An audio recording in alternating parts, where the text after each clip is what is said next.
Hello ladies and gentlemen, welcome back to another BJ & Co. Rail Nation video. Today we're going to take a look at what you need to do when you first get into game and kind of your priorities for Era 1, which is the first of the 6 eras in the game.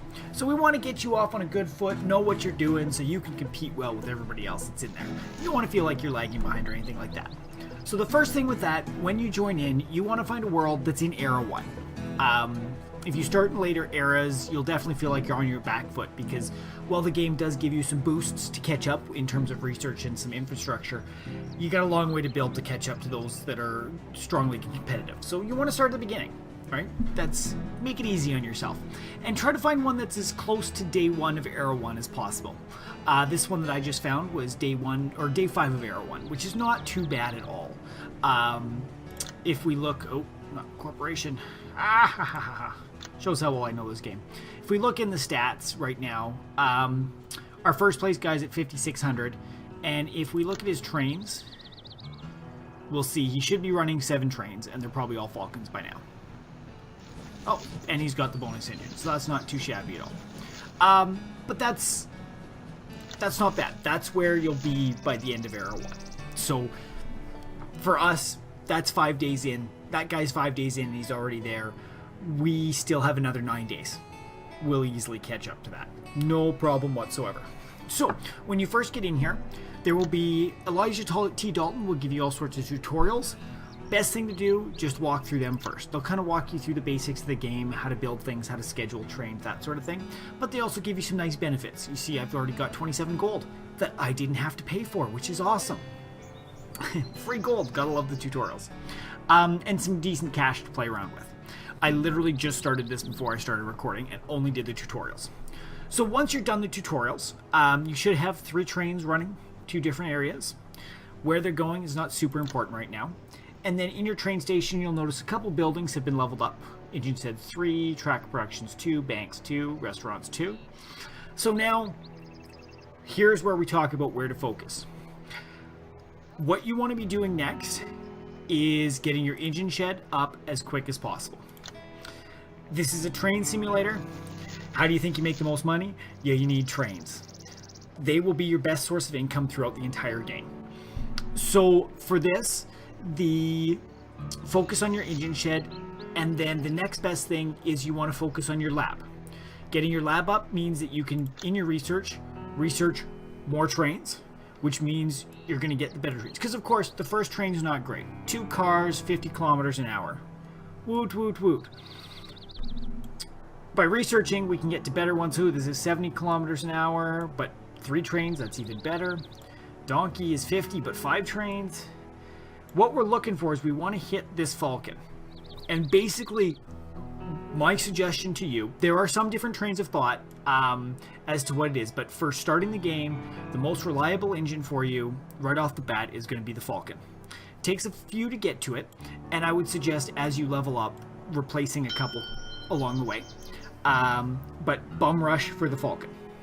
So in order to research efficiently, you don't want to upgrade everything. The Swallow here, the first train, I was given fully researched. So you might get some of that. But when you start researching forward, just follow the solid lines to get to where you're going. So Raven, I'm going to be putting my stuff into the deep inner firebox. That will be my next point of research. And as I get research points, I'm going to keep following the solid lines. In terms of what engines to buy, I tend to not switch many out until I get to Falcon. I just don't see a huge benefit, and a lot of these, comparatively, and I might do some comparison videos at some point, are fairly good. The Swallow, even though it's 20 kilometers an hour slower, its acceleration is 6 higher than the Raven. And by going through, you can upgrade the large steel dome, which gives you 1 additional wagon. So 3 wagons, and it's slightly more reliable, and it's cheaper for you to buy. So I tend to run Swallow about until the Rhino, and then I don't typically swap out, but at that point I'll probably get, engine 5, 6, 7 around that point, and then I buy Rhinos instead. Just to up my production. I just feel the 70,000 doesn't necessarily come back when I'm bum rushing the Falcon. And then So once you get to the Falcon, fully unlock it, and then unlock all of this. And that you want to have all of your Falcons running 4 wagons. It's by far the best train at this point. Its acceleration's 15, which is the highest of all trains of this era. Its max speed is 140 kilometers an hour, again max. The only thing it's less in is, in terms of cars, it can run 1 less than the mole fully, sorry, 1 less than the mole and 3 less than the donkey. But the donkey's a third the speed, so it's not at all worth it, the extra cars. So Bum Rush the Falcon, once you've fully upgraded this, continue on, and if you can, you have to follow all these bold lines, so unlock everything after it and get the screw coupling. Now the nice thing about the screw coupling is once the Era 2 starts, you will then be able to use your Era 1 Falcons to transport Era 2 goods. It's important if your city, well, if you want to do Era 2 goods, you're going to have to do it. If your city is leveling decently, you're definitely going to need the screw coupling because you'll be on Era 2 goods right away. So in terms of research, Falcon, screw coupling. Buildings, like I said, you want to be doing the engine house and the lab. Engine house, the max level you can get is 7 in this era, but you can already see next is 5 is $200,000. So that's going to be expensive for me. I've got 20 right now, and it'll take me 3+ days right now to get there. So that's a little intense. But if I buy another engine, if I'm running the proper routes, I can get there in decent time. So engine shed, lab. Lab is important to generate more research points. You will not get screw coupling if you have a lab level 1. My suggestion is usually by the end of the era, usually I can get it to about 6 or 7 quickly. And then after that, usually by the end of the era, I like to be at about lab 8 or 9, because that'll guarantee that I have the screw coupling unlocked and that I'm just set for the next era to get the engines quicker. The other thing you want to focus on is your bank. Your bank increases your limit. Right now, I'm at 180. I will never be able to upgrade this if my bank doesn't go up. So upgrade it as you need it, and pay attention, right? You're not in this game every day, or well, you should be in the game every day, but you're not in it every hour of every day.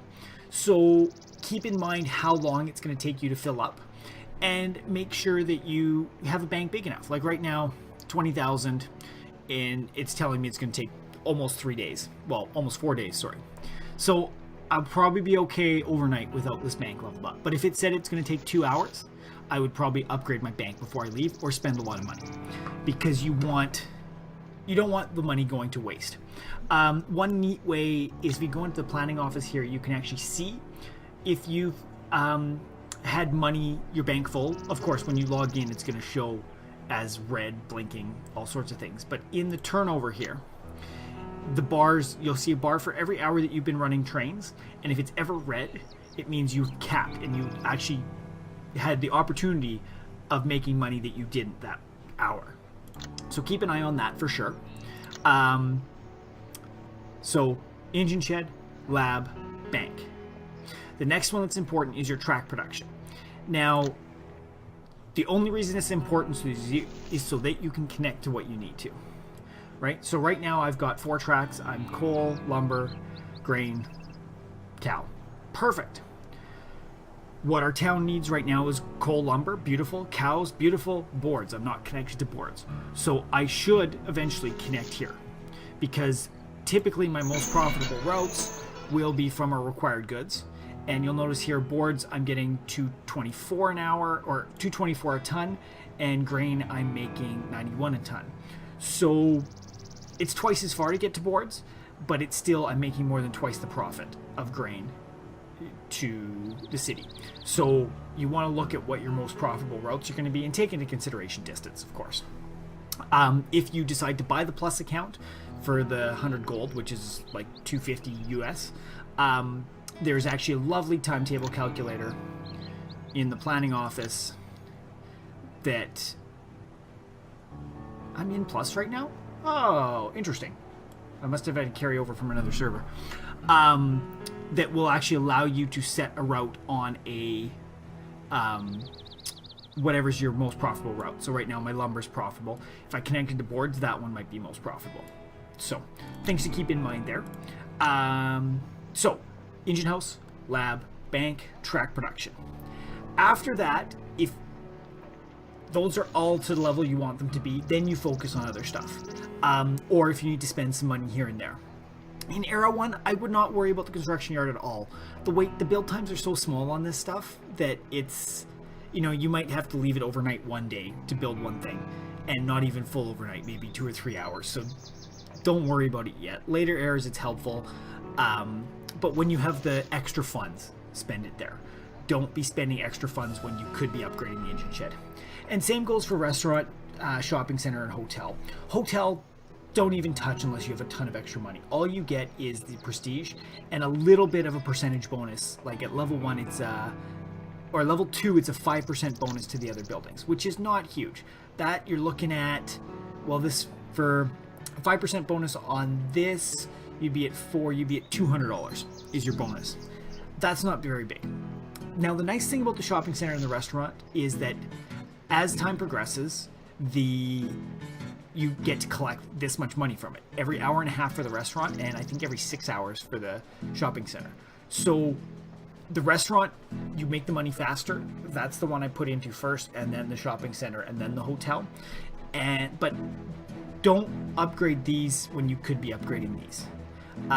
It's just delaying the revenue making from your trains, which is by far the most important in this. I cannot stress that enough. I've seen so many people that get these nice and high, but then have 3 trains and fall behind everybody else. Other thing to keep in mind is the station concourse. Don't even touch until later eras, because all you get from it for upgrading it is prestige. Significant prestige compared to some of the other buildings, right? 25 for this, and from the hotel I think you get 2. So it is a significant prestige boost, but right off the bat, prestige doesn't matter. You'll get so much more.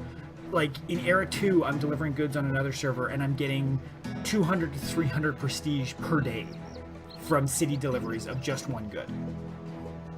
So this piddly stuff doesn't matter right now. Put your money elsewhere. That's significant. That's $15,000 that you could be saving up for an engine shed or to buy a new engine. So don't touch it. So that's the priorities for building. When we get to association, find an association or find some people in your city and make an association. They are super beneficial once your newbie status wears off. And the reason I say that is I'm one person. My wait time, as more people pull from an industry, the wait time is going to go up because the load utilization or capacity utilization has gone up. As that goes up, wait time goes up. The only way to get wait time down is to have less people hauling from it, which doesn't work well if that's the good that has to go to the city, or to invest money into it. And you can do that by clicking on it and investments. One person investing, it just decreases the time a little bit. You get a big drop in wait times if you individually have over 50% of the investments in the city, like dropping D's on them does. Or if you and your association have over 50%. You can see in the corporation tab here, the one that's green gets a 50% reduction. So if you have 6 players in an association, you can all put a little bit, 6,000 in, and you'll have 50%, and you'll have that decreased wait time, and all of you guys can haul that good to the city, which will mean you're making more money off the route because it's quicker than with the higher wait times, and it's helping you level the city faster. And leveling the city, I cannot stress enough, is one of the best ways to make money in this game. Because at the first level, the demand is lower. They want less goods, so the money's less. But each time it levels, the base rate for what they'll pay for the good keeps going up. So boards, if boards had, 1,500 at level 4, you'd probably be making 230, 250 per ton, something like that. So as the city levels, you make so much more money. Now, as the demand or the supply of a good gets closer and closer to the demand area, this number goes down. General supply and demand. As more is supplied, the price goes down.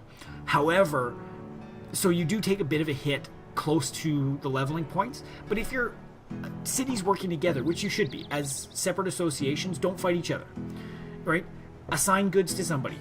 My BJ & Co is going to haul boards. We're all just focusing on hauling boards. And you know, drop D's on them, your association is just cattle. And John Bull's association, you're just wood, right? And that way you're not fighting investments, because why waste your money early game fighting other people in your city when you're trying to work together to get to the end game? And that's the same for at any point. Why fight people in your city? The only way to win this game is to be in one of the 10 cities that make it to the final. And the easiest way to do that is to work together and push your city to the top. I've worked with some amazing teams in some cities. It's the way to do it, guys. Just trust me on that. So find an association, get in a good association going where you guys are working together for the good of your team and for the good of the city. And that's basically it. That's your priorities for Era 1. As you get things going, you will have money left over. My suggestion, there are city competitions that come up, usually 4 times a day for each city. Grab, if you have extra money, grab extra wagons so that you can, in your entire fleet, I could swap over I think I can haul 6 trains right now, 7 maybe because I've got a Raven. I would grab 7 of each of these. So whenever a competition comes up, and that's only 5 extra money, but when a competition comes up, I can switch all my trains on it, because competitions tend to be first place early on, gets you $20,000, which is fairly significant. That's enough to buy four wagons, as well as a little bit of prestige. Like I said, prestige doesn't matter, but it helps. There are also some that get you a free plus account, as well as gold for your account, which can be used to buy lottery tickets, or plus account, or other significant things that we'll talk about in a little bit, and some that give you research points. So lots of great benefits to running the competitions. Find out when they are for your city. You can always look in your planning office under the competitions tab, and it will show you how long until the next one shows up. And so here, yeah, one for 20,000 and one for 20,000 of grain and coal. So, and there will always be something that you can possibly run. They might be something that you're not necessarily connected to, but it will be something that you can run. And there's different levels. As you get close to the end of Era 1 and get a little bit more prestige, you will be running competitions that can be $60,000, $70,000, which is huge, huge. You want to bring the money in. So that's basically, you're playing free to play. That's the way to do it. There is one possible thing that some people do, and that is that they offer a starter package for 125 gold. But this is only available up until 600 prestige. So it's definitely a starter package. If you get too much prestige, you'll jump past this very easily. And this one gives you an extra engine shed level, an extra lab level, a full fill of research points, a bank level, and 2 coal, wood, and grain cards. So that's huge. That is huge, guys. The engine shed level, if you can get it to the max level 7, so if you can pop this when your engine shed's already at level 6, I think it saves you 600,000. Because what do we say? Up to 5 is 200, up to 6 is probably going to be 400. Yeah, it's probably going to save you about $600,000 right there. Your lab level, depending how high it could be very similar. Bank level, same thing. Can't complain about research cards. And this is 30,000 right here that it's saving you. If you're thinking of doing this, you typically get about 27, between 20 and 30 gold from all the tutorial quests if you're saving up where you can. Like, don't buy the most expensive wardrobe thing that you see. Buy the cheapest for the tutorial part. The best way to take advantage of this is wait. Don't collect prestige, right? So don't collect your hotel if you don't need to. Don't redeem any medals. So throughout the tutorials and stuff, you will build up some medals. Don't click on this thing that's shiny and green even though it looks nice, and do not click these things, right? Because that's 10, 20, 35, 45, 55, 65, 75, 85, 95, 135, 235, 275. So I would almost be halfway to that 600 mark just by collecting all the medals that I've already got. So be wary of that, guys. If you're thinking that, and it's 125 gold. You'll have 27. To get 100 more, it costs 275 US. So it's not a big investment, but it can be a huge boost for you.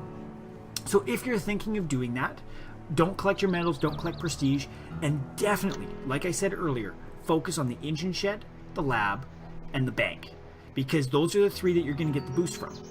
And I think, actually, if we just take a quick peek over here at my buildings tab, how much would you actually save? 600,000 on, yeah, I was right, 600,000 on the engine house. The lab, if you get it to even level, where am I? If you could get it to level 6 also, right, you would be caught. So you could save over $1 million easy on these buildings. So it's,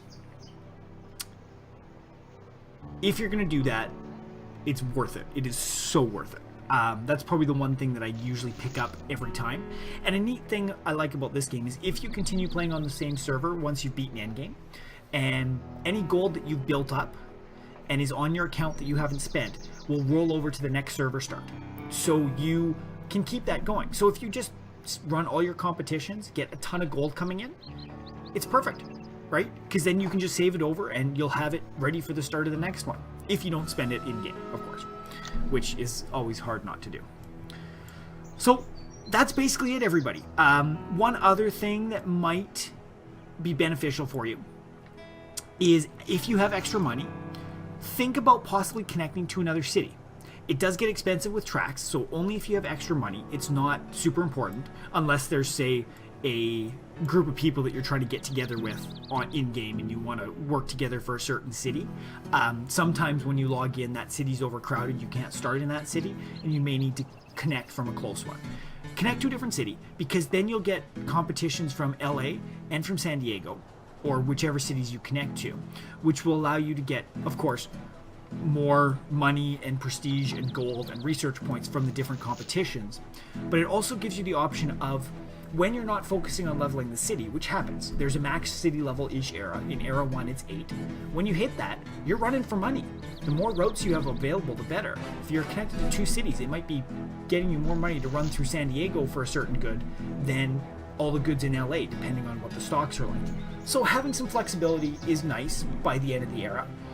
Don't prioritize it if you don't have to. It's, again, focus on getting your core infrastructure up, and then the money will flow after that, and you'll be able to do all these fun things I'm talking about. So that's the priorities I have for Era 1. If you think this is useful, smash that like button. It's great to have your support that way if you think it's great. If you want to see more of these Rail Nation videos, I'm going to be talking a little bit about all the different eras, and as we get further on, I'll talk a little bit more in depth about what things you need to specifically be connecting to and that sort of thing. So don't forget to subscribe if you want to catch that stuff. If you have any comments on this, I'd love to hear it down below. Did I get something completely wrong? Is there a reason you should be focusing the station concourse? I don't know. You might know better than I do if you guys are avid players. So I'd love to hear you in the comments below. And yeah, if you're interested in seeing any of our other videos, like I said, you can subscribe, but you can also check us out on social media. We're on Facebook, Twitter, Twitch, Tumblr, whatever you fancy, you'll probably find us there. So thank you very much for watching, guys, and I hope to see you all next time. Here's where we talk about where to focus. What you want to be doing next is getting your engine shed up as quick as possible. This is a train simulator. How do you think you make the most money? Yeah, you need trains. They will be your best source of income throughout the entire game.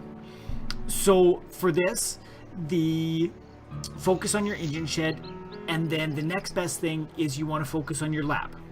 Getting your lab up means that you can, in your research more trains, and they're probably all Falcons by now. Oh, and he's got the bonus engine, so that's not too shabby at all. But that's not bad. That's where you'll be by the end of Era 1. So for us, that's 5 days in. That guy's 5 days in and he's already there. We still have another 9 days. We'll easily catch up to that. No problem whatsoever. So when you first get in here, there will be Elijah T. Dalton will give you all sorts of tutorials. Best thing to do, just walk through them first. They'll kind of walk you through the basics of the game, how to build things, how to structure. You got a long way to build to catch up to those that are strongly competitive. So you want to start at the beginning, right? Make it easy on yourself. And try to find one that's as close to day 1 of Era 1 as possible. This one that I just found was day 1 or day 5 of Era 1, which is not too bad at all.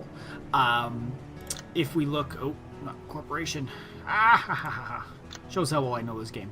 If we look in the stats right now, Our first place guy's at 5,600, and if we look at his trains, we'll see he should be running 7 trains. Hello, ladies and gentlemen.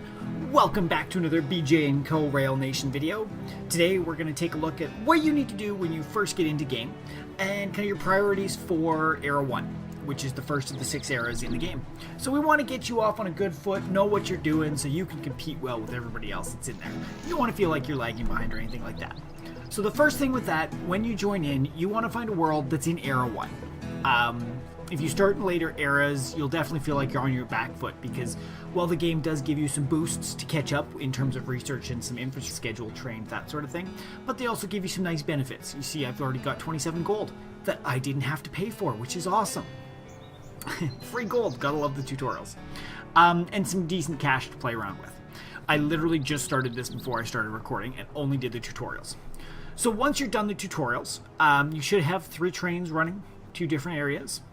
Where they're going is not super important right now. And then in your train station, you'll notice a couple buildings have been leveled up.